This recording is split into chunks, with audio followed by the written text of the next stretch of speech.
You've tuned into the Bellingham Podcast for the week of November 19, 2017, episode 58. From the land by the Salish Sea, I am AJ Barce. And from parts unknown, I am Chris Powell. On this episode, hello world, here are the podcasts that we're bringing. Come on, get happy. A whole lot of info is what we'll be bringing. We'll make you happy. We had a dream. We'd be podcasting together. We'd spread a little knowledge, then we keep moving on. Something always happens whenever AJ and I are together. We get a happy feeling when we're podcasting along. Come on and join the Bellingham Podcast. Because we're happy. Not quite. Not quite. Okay, what's the reference? Partridge Family. Oh. Come on, get happy. That's got right. It. I was like, I know that there's a happy reference. Are you happy today, AJ? I'm caffeinated. How you doing, Chris? I am getting happy. We are approaching the end of this year, and what a year it was. So yeah, I'm happy to be here on the stick with you as for number 58. Thank you very much. What's sad, Chris, it is 4 o'clock as we record this, and as I look outside, it looks like, I don't know, nighttime is swarming upon us. Yes, we're in the dark season of Bellingham. I wanted to kind of just take our show into a little bit of a territory. I am having a really tough time contending, coping, putting up with so much negativity everywhere I look. We all know about what's on the news. Yep. Today, last week, 2 weeks ago, breaking, whatever. Yeah, everything's breaking. Everything is broken, like Bob Dylan said. Anyway, I there's so much. There's not a lot of smiles around. Yeah. And for what it's worth, folks, you, our wonderful listeners that are joining us, thank you very much for taking the time to spend 30 minutes with AJ and myself.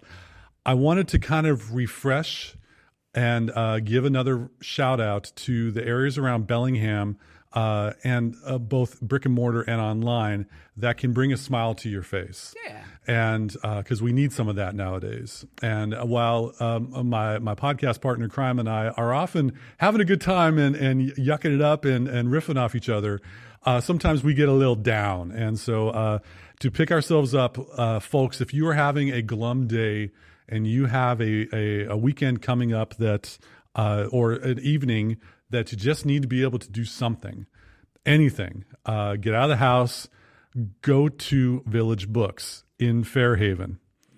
VillageBooks.com, continuous high-quality events. It's not just the books. It's not just the upstairs cafe, which is a wonderful environment. It's not just that kitschy, awesome store, Paper Dreams, right next to them.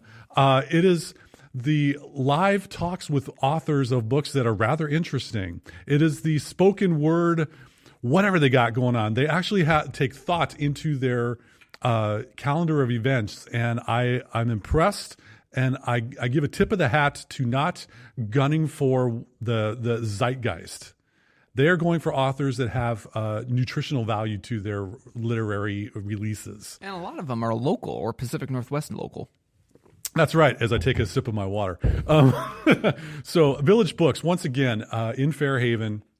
Good luck trying to find a parking spot, but it's worth the walk in the downtown. Oh, come Fairhaven on. Walking around Fairhaven, oh, man, hashtag first world problem. I mean, come on. It's a great walk. Baby, it's cold outside. So get a P code or check back a couple of podcasts about the kit, the Carhartt that you recommended, or my. Okay, you're looking at me like that. That's cool. This episode of Bellingham Podcast is brought to you by The Comfort Zone, brought to you by AJ Barce. For all of your comfort needs and sympathy and empathy, go to AJ Barce, who will have. Well, this proves your point. Like we are a little bit typically mentally on edge or drained or exhausted or vitamin D deficient in the Pacific Northwest. And you're right. I apologize for snapping, podcast partner. Do we need a hug? No. Okay. We're good. Okay, but anyway, for the folks at home, they might have been like, I don't like walking. You know, there are those that we hold near and dear to our heart. I'm speaking for myself, first of all, who get cold around this time of year. They may not like walking blocks around Fairhaven without the layers of thermal clothing on. Anyway. Fair point. All fair right. point. So Village Books, we love you. Just check them out, especially for your holiday shopping. Should you have an opportunity, they got some great quality stuff there. And no, they're not a sponsor of the show. We just like going there. The second place around town that should make you happy. We mentioned it, I don't know, every other podcast or so. But ladies and gentlemen, Pickford Cinema downtown in the left ventricle of Bellingham, in the heart of Bellingham, they don't go for the $100 million blockbuster action films. If you want that, you know where you can go around Bellingham. We just got done with a month of documentaries at the Pickford Cinema, which is like the superfood in the movie diet of life. They have reasonable prices. They have comfortable seating. They've got drinks if you choose to drink.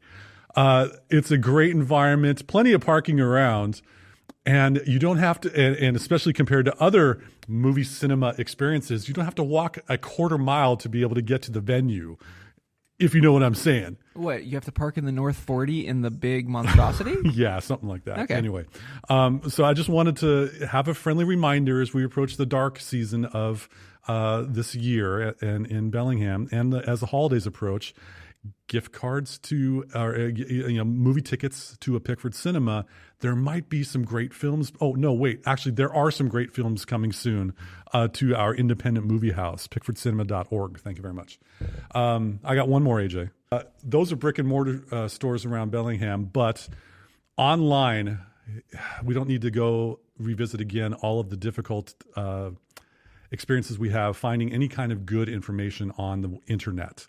However, if you happen to go to a website called whatcomtalk.com, that's Whatcom as in the county, talk as in conversation.com, I've noticed that they have positive stories about people and businesses around Bellingham and Whatcom County. Hi, Stacy and Kevin. You're the goods. Hey, Stacy. Long time no chat. Indeed. So, yes, we know the folks on Whatcom Talk. They are good quality people. You won't be finding a whole lot of agendas with their stories. Local agenda. Local agenda, yeah. There is an agenda. It is local. They're pro-Salish. They're pro-Salish. That sounds like a hashtag. Pro-Salish. Exactly. No charge, guys. So anyway, for those of you that may need a break from the sadness that is the internet nowadays, check out whatcomtalk.com. I've been a fan of their site for quite some time. They put out good quality articles and content that talk about how great this county is. Totally. And on that note, something else that's great in this county, KMRE 102.3 FM. Low power. Community radio here in the heart of the city of subdued excitement, which is what you're listening to Bellingham Podcast on. Your community, your voice, your station. It's still our voice. It's our voices, but that's their tagline. I know, but it's our voice. Anyway. Thank you again, those of you listening on the radio right now, Thursdays at 9 a.m. and Saturdays at 1:30 p.m.-ish, listening to us on the radio. We appreciate it. Totally. So segueing from local, it's kind of local, but I wanted to talk about, as we go into the holiday season, as I'm a new father and I'm thinking about Christmases ahead and having my son acquire toys throughout his years. When I was growing up, I remember there was several Christmases that before we got to the actual holiday, my folks had me kind of cull through my old toys and, get rid of them or donate them to other, little ones that may not have the coolest, latest, and greatest. And I was thinking to myself, I said, Self, how does that relate to the adults?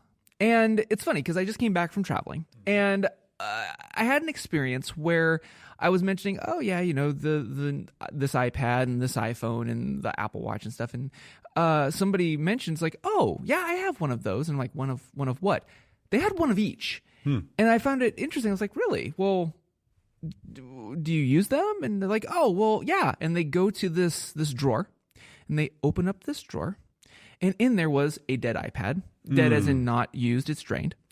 An Apple Watch that probably still had it's the first series Apple Watch with the first generation operating system. Again, I say, And several cracked or well-loved phones.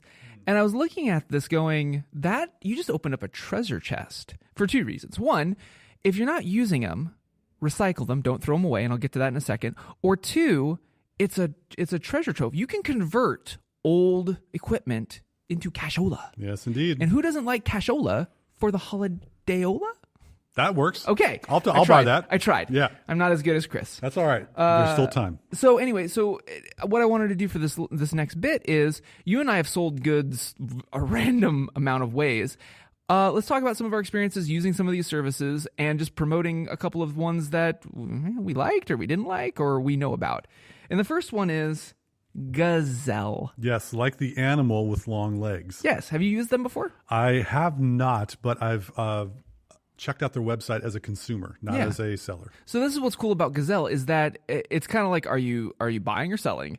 And you have two different sides of it. So if you, perhaps for the holiday season, maybe you want to get a refurbished device.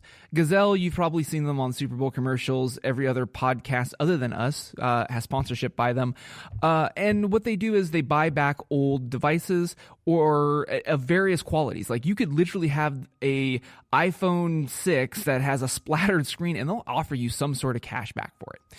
You can't expect to get the price you paid for this 2 or 3 years ago. Am I stealing your thunder? No, this is exactly what I was thinking. But there will be a cash offer involved with that. Right. So if you've got an iPhone 6 and you're rocking the 8 or the X or whatever, and you're just like, what do I do with this other device? And I don't want to just recycle it because it's perfectly good, but I don't have a use for it. Look at using something like Gazelle and turning it in for a gift card or cashola. Chris is right. You're not going to get the $700 that you might have spent on it, but think of it this way. You either take this device and throw it in a drawer because, I'm not going to get what I paid for it, so I'm just going to hang on to it. And do what with it? I mean, really, I am going to poke fun at myself here. I do this. I have a drawer full of iPhone 4S's and 5s at home. Every professional has a tech graveyard. Right. Yeah. Now, in my case, I also repurpose them for things like security systems and just general geekery. But if you're not like Chris or myself, where you have a gadget drawer that you're never going to tinker with or never going to do anything with, just bite the bullet, turn it in, and get at least $50 now as opposed to $0 later. It is the tech proverbial, the bird in the hand is worth two in the bush. That's right. If you can get something for it now, as opposed to it just sitting and rotting and becoming e-waste that you're eventually not going to get any money for, get rid of it. Along those lines with Gazelle Online, now, AJ, you may not be one to go to the mall with your young son as much as I do with a 15-year-old daughter. True that. I did notice now, ladies and gentlemen, once again, this may not be confirmed as of this week, but along the walkway to Target from the jump around bungee, the playground area, if those of you who know Bellis Fair well enough like I do know that little walkway headed to Target. The Play Palace. There is, it's not quite a kiosk. It's not quite, it's something there that's blocking your path. And I believe it's colored green. And this is a little kiosk type thing that if you, they have a touchscreen. And if you have one of these older devices, it's possible that you can fill out the information, get a printed digital quote, and take care of that in person instead of online. You might be able to do this, at least see what you would be able to get in this green kiosk. I don't know what they're called either. Sorry, guys. Compared to Gazelle to try to see, will I get $40 for this one or $60 with this one? Something to check out the next time you may happen to be at the mall. Along those same lines, if you're at the mall, there's another place that you could try bringing your older devices to, GameStop. Yep. So GameStop, a lot of these older devices work perfectly good for mobile gaming, so they kind of sell it within the vein of gaming. That's another place that you can try as well. Now, let's say this is for the last advice that we just gave is more towards older devices. Let's say you had something that's maybe a generation off, and you don't want to, maybe put it up on Gazelle because they don't offer the highball price. Well, what other options do you have? There is still the Craigslist. The Craigslist could be an option for you, bellingham.craigslist.org. Or any city that you're in if you're listening to us. Correct. And it's a place to sell goods and services. However, we got to be careful about Craigslist because I kind of equate it to the Wild West. Yes, While it is a great place to sell whatever. Person to person, you don't have that corporate business backup of somewhat security of money being transferred. Hey, you want to buy a watch? Exactly. That's the vibe. And some of the things, the reason why I wanted to bring up Craigslist is, one, these devices are small enough that you can meet your person that you're trying to sell this to at a place that is public and not your residence, and which is what I would usually encourage people to do. That is what Starbucks is for, in my opinion. Grab a coffee and wait for a person to show up, that way you're in a public space. Mm-hmm. But along those same lines, there was a new service that was introduced to me, actually by a coworker, called OfferUp. Never heard of it until you mentioned it. So OfferUp is kind of piggybacking on Facebook. You can also sell things. I haven't used the Facebook Marketplace or garage sale, whatever they're calling it, but there is now a way that you can use Facebook to sell things other than just, hey, I'm selling this iPod Touch. There's actually a subsection of Facebook where you can actually put things up and it has a little price tag and people can comment. But along those same lines, there is OfferUp, and it's kind of like Craigslist meets Facebook. It's got a better interface, less seedy looking. You have a profile. There's kind of like an Uber style type of thing where you star the seller, and as a buyer, you're also starred. So kind of that eBay type of thing. That's helpful. Messages are direct to you in apps. You don't have to go through email like Craigslist. There's a lot of cool things. My wife and I have tried selling on it and buying off of it.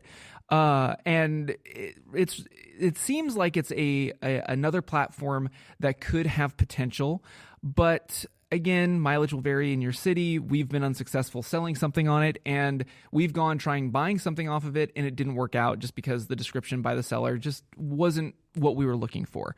No harm, no foul. I mean, if you're hunting for something, it's just another platform to get your thing on there. So if you were to think about these sources and aren't quite sure about just you want to go with something that's a little bit more stable and reliable and such like that, we've got the big E that has Bay after it. And, with eBay, it's been around for half a generation now. Yeah. And I've used it. I've sold and bought on it quite extensively. Good experiences, bad experiences? Both.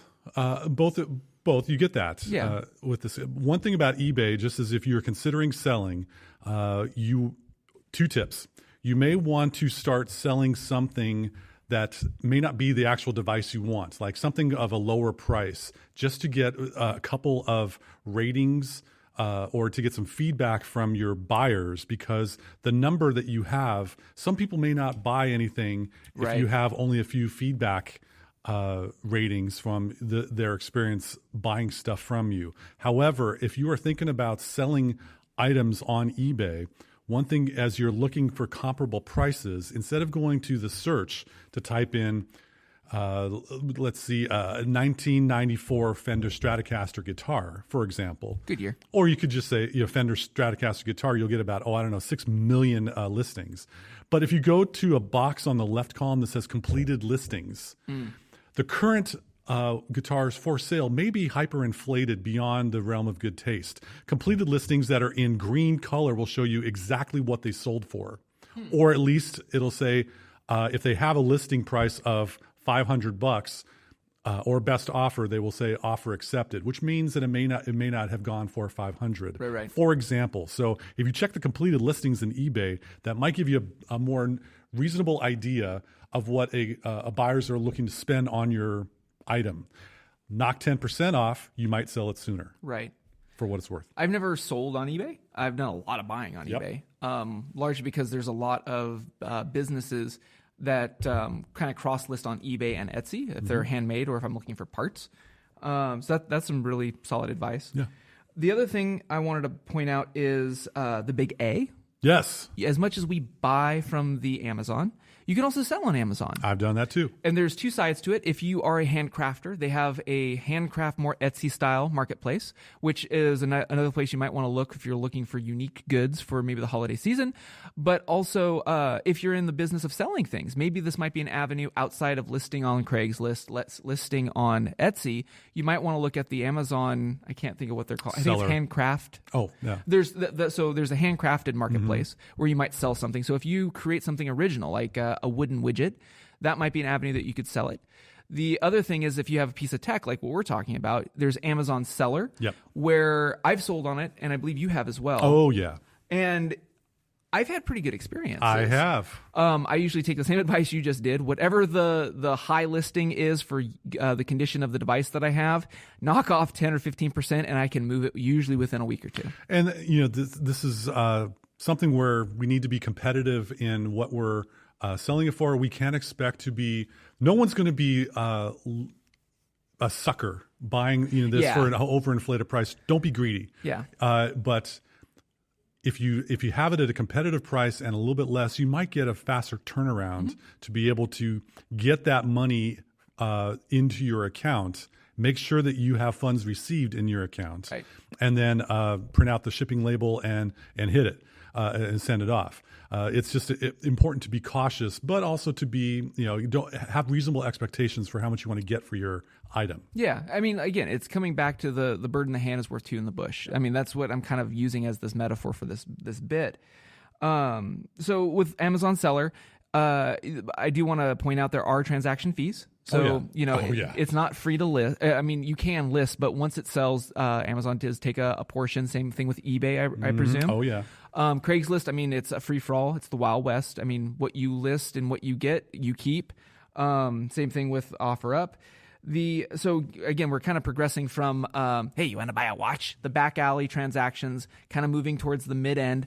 And then I want to kind of address the high end, because there are some people that what we call turn and burners. You get something, you're going to keep it for 6 months, and you chase the latest and greatest shiny, and that's great if you're in that lifestyle. If you wanted to keep fundage for that type of lifestyle, you constantly have to keep in good condition, keep with the latest and greatest, and thus you command a higher price. Typically, we see those in the Apple sphere because Android, it depreciates fairly fast. I want to point out that Apple has a buyback program. So if you are staying within the Apple ecosystem, perhaps you are buying MacBooks every year. I don't know if you are, but awesome if you are. When you go to the Apple website, you can buy refurbished stuff directly from Apple. And you also can sell if you're buying a new iMac 5K or whatever it is, you can also sell back your old one to Apple as well. Apple, much like Gazelle, they have a base bottom price that they will give. But again, it's worth it if you're not going to keep that piece of tech for another purpose. And there's a certain merit to, if you are a frequent turner and burner, you have an investment of cash or fundage into a device. And then if you get the latest 2017, 2018 version of that, you don't have as much an outlay of cash because the sale of that newer device will subsidize. Yeah. So are you paying the money forward ahead of time or not? But there is a certain merit to that. While most of us may not go that route, it's kind of like the lease model. Yeah, it is. For vehicles. You have it for 3 years, change it in on a newer model. Same thing applies to phones, technology devices, et cetera. Yeah, and that's the other thing I wanted to point out, because when I was kind of talking with this person, one of the things I wanted to point out is, okay, you have all this stuff, you don't use it, why don't you sell it? Well, I won't get as much as I did. Well, remember, you had this device for 1 year, 6 months, 8 months, 2 years, whatever. Did you get the value that you wanted out of it? Ask yourself, one of the things I also wanted to end this segment on is, before you buy something, before you get whatever that thing is, whether it's in my case, a new watch or whatever, ask yourself, how long do I plan on using this for? Because that really kind of helps the justification of what are you buying? That way you don't have to go down this rabbit hole of trying to sell it for cashola. Yep. Did you have some tech that caught your eye, Chris? Tech caught our eye. Yeah. Yes, I have two things for something that I noticed since our previous recording that I wanted to make mention of. One is a podcast, actually two of them. But in this theme of looking for sources of happy, we see a lot of podcasts out there, and there's all different types. But there are two podcasts that really are something that I enjoy. One of them I've mentioned before. It's called Note to Self by WNYC Studios in New York, hosted by Manoush Zamarodi. She is an awesome storyteller and an awesome hostess of this podcast. It's a podcast about the human side of technology. All of the episodes are worthy of your time, ladies and gentlemen. Just like Bellingham Podcast is worthy of your time. They talk about addiction to technology, et cetera, et cetera. But there's another one. There's another podcast that caught my eye. It's called Hurry Slowly. I'll let that sink in for a little while. Hurry Slowly. This is a podcast by a writer that I have admired for quite some time. Her name is Jocelyn K. Glei, Glei. If you look on a website, jkglei.com. She is a wonderful writer, but she has a new podcast out about how you can be more productive, creative, and resilient through the simple act of slowing down. What a wonderful concept. I dig it. I've listened to every episode so far. Hi, Jocelyn, if you're listening. Love your stuff. Great guests. The first podcast episode she had was Jason Fried of Base Camp. And this guy I've been a fan of for years. And, long story. We'll talk about that in another episode. But Hurry Slowly podcast, add that to your list. I guarantee it. If you like it, great. If not, send me a voicemail. Area code 201-731-8324. Let me know what you think about the podcasts you like to listen to if you're not a fan of Hurry Slowly or Note to Self. The second thing that caught my eye was actually a device. And here I go, AJ. I'm talking about a new shiny. Are you ready? I'm ready. I'm going to add one more thing to it that's going to grind your gears, all right? It's an Android phone.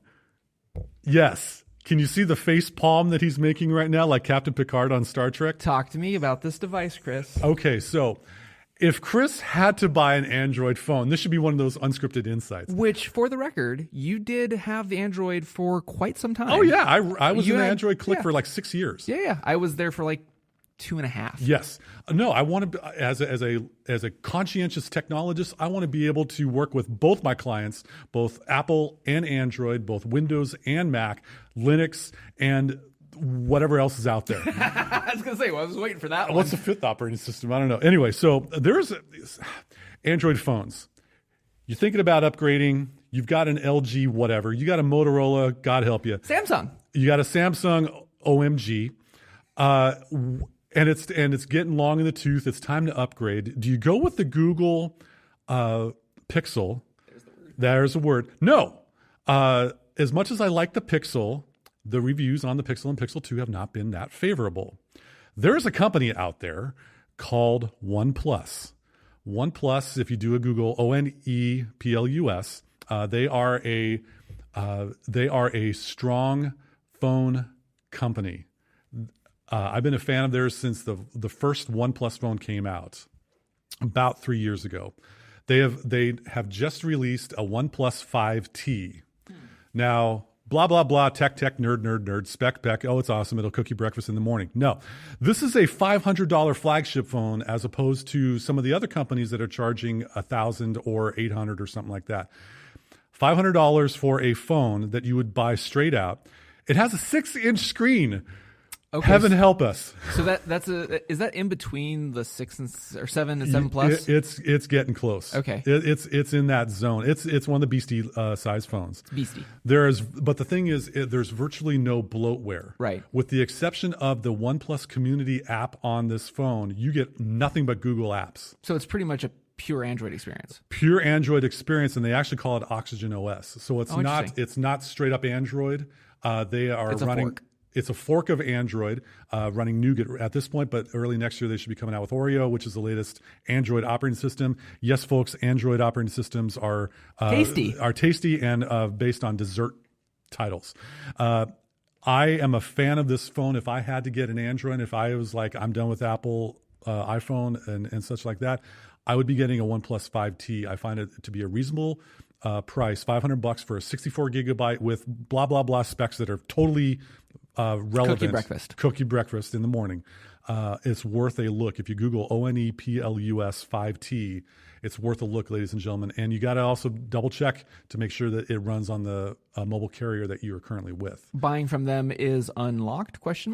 I believe it's unlocked. Yes. Okay. They're not tied to it would only be locked if you bought it from the Verizon store or the AT&T store, I think. I believe it's an unlocked version. Okay. And the charging time, they have special charging capabilities. Like it's one of those rapid charger bad boys. Got it. So anyway, 2 things that caught my eye: Hurry Slowly podcast and OnePlus 5T. Dig it.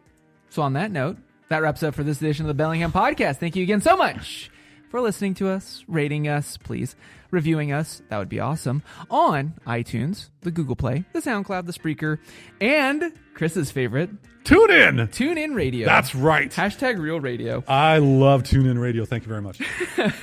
On that note, from the city by the sea, again, I'm AJ Barsay. And I'm Chris Pell. Thanks very much for joining us once again on the Bellingham Podcast. That was very somber of you. I like how you rolled that in. It was my subdued voice. Tasty. Yes, indeed.